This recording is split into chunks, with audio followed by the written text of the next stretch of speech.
കറുപ്പം വെളുപ്പിൻ്റെ പുതിയ എപ്പിസോഡിലേക്ക് സ്വാഗതം.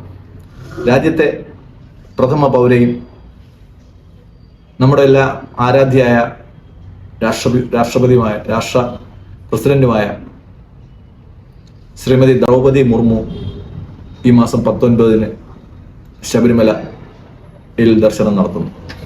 സന്ദർശനം നടത്തുന്നു എന്ന് പറയുന്നത് തെറ്റാണ്.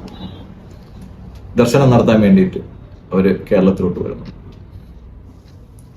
ആദ്യമായല്ല കേരളത്തിലെ ഒരു രാഷ്ട്രപതി ശബരിമലയിൽ ദർശനം നടത്തുന്നത്. മുമ്പ് രാഷ്ട്രപതിയായ ശ്രീ വി ഗിരി 1973-ൽ അദ്ദേഹം ശബരിമലയിൽ ദർശനം നടത്തിയിട്ടുണ്ട്.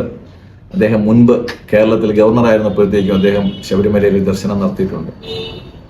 ശ്രീ ഗിരി ദർശനം നടത്തിയപ്പോൾ 2 ചരിത്ര സംഭവങ്ങൾ ഉണ്ടായി. ആദ്യമായി ചാലക്കയം വരെ ഉണ്ടായിരുന്ന ശബരിമല റോഡ് പമ്പ വരെയായി. അന്നത്തെ കൂപ്പ് റോഡാണ് പിന്നീട് പമ്പ റോഡായിട്ട് വികസിപ്പിച്ചത്.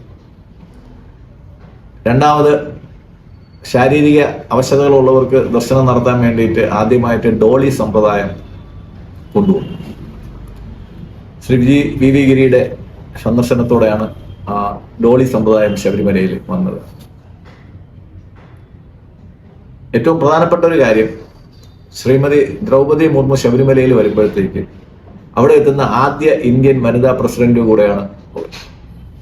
രണ്ടാമത്തെ ചരിത്ര കൗതുകം, സ്വന്തമായി പോസ്റ്റ് ഓഫീസ് ഉള്ള 2 പേര് തമ്മിൽ കാണുന്നു എന്നുള്ളതാണ്. ഇന്ത്യയിലെ രാഷ്ട്രപതി ഭവന് വേണ്ടി മാത്രമായിട്ട് ഒരു പോസ്റ്റ് ഓഫീസ് ഉണ്ട്. അത് ശ്രീമതി ദ്രൗപദി മുർമുവിന്റെ ആവശ്യത്തിന് വേണ്ടി മാത്രമാണ്. രണ്ടാമത്തെ പോസ്റ്റ് ഓഫീസ് ഒരു വ്യക്തിക്കോ അല്ലെങ്കിൽ ഒരു സ്ഥാപനത്തിനോ വേണ്ടിയിട്ട് മാത്രമുള്ള ഒരു പോസ്റ്റ് ഓഫീസ് എന്ന് പറയുന്നത് ശബരിമല പോസ്റ്റ് ഓഫീസാണ്. ഒരു വർഷത്തിൽ 3 മാസം മാത്രം പ്രവർത്തിക്കുന്ന പോസ്റ്റ് ഓഫീസാണ്. അവിടത്തേക്ക് അയ്യപ്പന് നിങ്ങൾക്ക് നേരിട്ട് കത്തെഴുതാനുള്ളൊരു സംവിധാനമുണ്ട്. അതെല്ലാം അയ്യപ്പന്റെ നടയിൽ തപാൽ വകുപ്പുകാർ സമർപ്പിക്കാറുണ്ട്.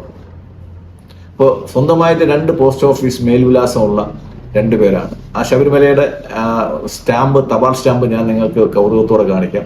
അയ്യപ്പന്റെ 18-ാം പടിയും അയ്യപ്പന്റെ മുദ്രയുമുള്ള ഒരു സ്റ്റാമ്പാണ് പോസ്റ്റൽ ഡിപ്പാർട്ട്മെന്റ് ഉപയോഗിക്കുന്നത്.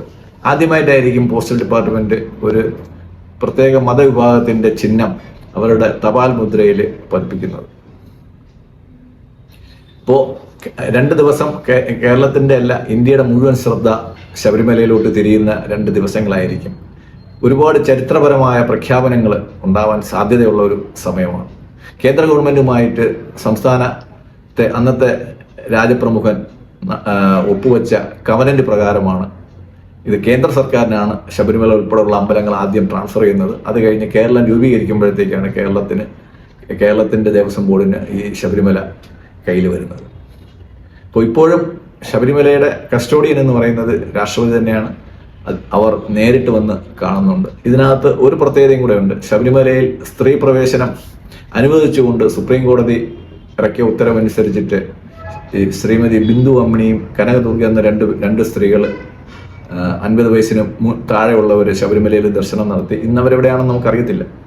ഒരാൾ ഡൽഹിയിലാണെന്ന് പറയുന്നു, ദ്രൗപദി മുർമുവിന്റെ അടുത്ത് തന്നെ ഉണ്ടെന്ന് പറയുന്ന ഒരാൾ. മറ്റയാളെ പറ്റിയിട്ട് കൂടുതൽ വിവരങ്ങളൊന്നും നമുക്ക് ലഭ്യമല്ല. ഗൂഗിളിൽ തിരഞ്ഞാൽ കിട്ടും. അപ്പോൾ അതിനുശേഷം ഒരു സ്ത്രീ, അത് വളരെ പ്രധാനപ്പെട്ട ഇന്ത്യയിൽ ഒരു VIP ആയ ഒരു സ്ത്രീ സന്ദർശനം നടത്തുന്നു എന്നുള്ളൊരു പ്രത്യേകതയുണ്ട്. ഇപ്പോൾ 2 ദിവസം ഇന്ത്യയിലെ മൊത്തം മീഡിയ ശബരിമല കവർ ചെയ്യുന്നതാണ്. പ്രത്യേകിച്ച് ശബരിമല സീസൺ അല്ലാത്തൊരു സമയത്ത് ശബരിമലയിൽ ഇത്രയും ശബരിമല ശ്രദ്ധയിൽപ്പെടുന്നത് ആദ്യമായിട്ടായിരിക്കും. അത് തിരക്ക് കുറഞ്ഞ ഒരു അവസരം നോക്കിയിട്ടാണ് ശ്രീമതി ദ്രൗപദി മുർമു ശബരിമല ദർശനത്തിന് തിരഞ്ഞെടുത്തത്. ഇനി ഒരുപാട് ആൾക്കാർക്ക് ആകാംക്ഷ ഉണർത്തുന്ന ഒരുപാട് ചോദ്യങ്ങളുണ്ട്. അവർ ഡോളിയിലായിരിക്കുമോ പോകുന്നത്, അതോ ട്രാക്ടർ റോഡുണ്ട് അവിടെ, അതുവഴി സുബ്രഹ്മണ്യൻ റോഡ് വഴി ട്രാക്ടറും ജീപ്പും പോകാനുള്ള സംവിധാനമുണ്ട്. അപ്പോൾ ശ്രീമതി ദ്രൗപദി മുർമു ട്രാക്ടർ റോഡിൽ കൂടെയാണോ, അതായത് ജീപ്പിലായിരിക്കുമോ പോകുന്നത്? ഇനി പ്രത്യേകിച്ച് ഹെലിപ്പാഡ് പമ്പയിൽ ഉണ്ടാവുമോ? അങ്ങനെ ഒരുപാട് കാര്യങ്ങൾ നമുക്ക് ചർച്ചയിൽ വരാനുണ്ട്. പിന്നെ സെക്യൂരിറ്റി കാരണങ്ങളാൽ ഈ പറഞ്ഞ കാര്യങ്ങളിൽ ഒന്നും ഒരു തീരുമാനം വരുന്നത് ഏറ്റവും അവസാന നിമിഷങ്ങൾ മാത്രമേ. തീയതി സമയം പോലും തീരുമാനിക്കുന്നത് സെക്യൂരിറ്റി ഏജൻസികളുടെ ക്ലിയറൻസിന് ശേഷമായിരിക്കും. ഒരു ഏകദേശ ദിവസമാണ് പുറത്തുവിട്ടത്. ഔദ്യോഗിക പത്രക്കുറിപ്പും മറ്റ് സമയങ്ങളുമൊക്കെ സെക്യൂരിറ്റി ക്ലിയറൻസിന് ശേഷമേ വരുന്നുണ്ടാവുള്ളൂ.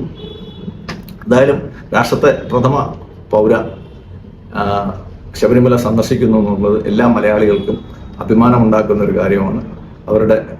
അവരെ സ്വീകരിക്കാൻ വേണ്ടിയിട്ട് കേരളം ഒരുങ്ങുകയാണ്. വളരെ കുറച്ച് ദിവസം നോട്ടീസേ നമുക്ക് കിട്ടിയിട്ടുള്ളൂ. പക്ഷേ കേരളത്തിലെങ്ങും ഇതിൻ്റെ അലയൊലിയ ഉണ്ടാവും. സകല ഭക്തന്മാർക്കും ആ സമയത്ത് സന്തോഷം ഉണ്ടാവും. പക്ഷേ ഒരുപാട് ഭക്തന്മാരുടെ സന്ദർശനത്തിന് ഈ ഒരു സമയത്ത് ചില ബുദ്ധിമുട്ടുകൾ ഉണ്ടാകാനുള്ള സാധ്യതയുണ്ട്. അത് സ്വാഭാവികമായിട്ട് ഒരു VIP ദർശനം വരുമ്പോഴത്തേക്ക് ചില ബുദ്ധിമുട്ടുകൾ ഉണ്ടാവും. എന്തായാലും കേരളം ഒന്നാടെ കാത്തിരിക്കുന്ന ശബരിമലയിലെ തങ്ക സൂര്യോദയമായിരിക്കും മെയ് 19. നന്ദി, നമസ്കാരം.